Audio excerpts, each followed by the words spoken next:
Hola, molt bon dia, dimecres 17 d'agost del 2022 i comencem amb les notícies més destacades de les comarques d'Alacant, centrals i sud del País Valencià. 11.000 hectàrees cremades, un dia d'angoixa a Pego i el foc ja ben dintre de la comarca del Comtat.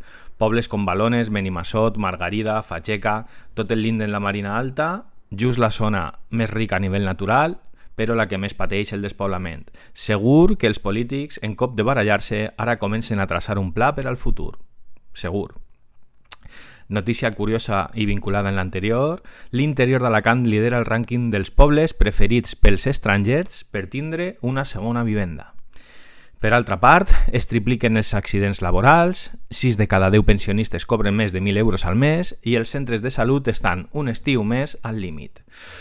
Un club privat ha tingut que arreglar pel seu compte la pista poliesportiva del barri de Sant Gabriel Alacant, l'esplanada té tot el paviment alçat donant una pèssima imatge.